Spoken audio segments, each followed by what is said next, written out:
பெண்ணியம். ரீசெண்டாக ஆண் பாவம் பொல்லாதது அப்படிங்கிற ஒரு மூவியில் what is feminism and what is not அப்படின்னு ஒரு சீனில் அனுபமா ரொம்ப அழகாக எக்ஸ்பிளைன் பண்ணியிருப்பாங்க. லைக் பல வருஷமாக ஆண்கள்லாம் வந்துட்டு பெண்கள் அடிமையாக வச்சுருந்தாங்க அப்படிங்கிறதுனால அதை ரிவர்ஸ் பண்ணுறது தான் ஃபெமினிசம் அப்படின்னு ஒரு மிஸ்கன்செப்ஷன் இருக்குது. பெண்ணியம் அப்படிங்கிறது first gender equality, not superiority or dominance. மென்னை ஹியூமிலியேட் பண்ணுறது, அப்யூஸ் பண்ணுறது ஃபெமினிசம் கிடையாதுங்க. Equal respect, equal safety and ஆப்பர்ச்சுனிட்டிஸை என்ஃபோர்ஸ் பண்ணுறது தான் feminism. Second thing, choice and not pressure.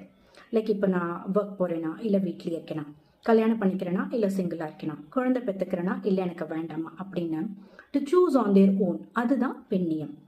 Third thing, empowerment and not entitlement.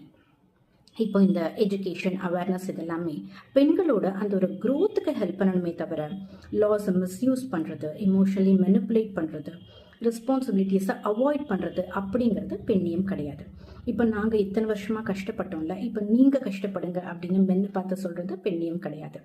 யாருக்குமே இங்கே அடிமை கிடையாது, எல்லாருமே ஈக்குவல் தான் அப்படிங்கிறத புரிஞ்சுக்கிட்டு அந்த ஜெண்டர் பயஸை ரிப்பேர் பண்ணுறது தான் feminism. And finally, the most important thing is feminism is equally caring for men's pain too. மென்னோட மென்டல் ஹெல்த்தையும் கேர் பண்ணுறது தான் feminism.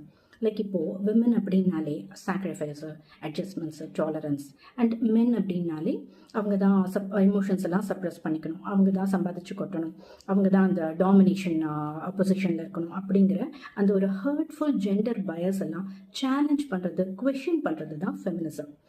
Feminism is not hating men அப்படிங்கிறத புரிஞ்சுக்கிட்டாலே இங்கே பாதி ப்ராப்ளம்ஸ் இங்கே இருக்காது. ஆக்சுவலி அந்த ஃபெமினிசம்ங்கிற வேர்டியை இப்போல்லாம் அப்யூஸ் பண்ணுறாங்க அப்படிங்கிற மாதிரி எனக்கு தோணும்.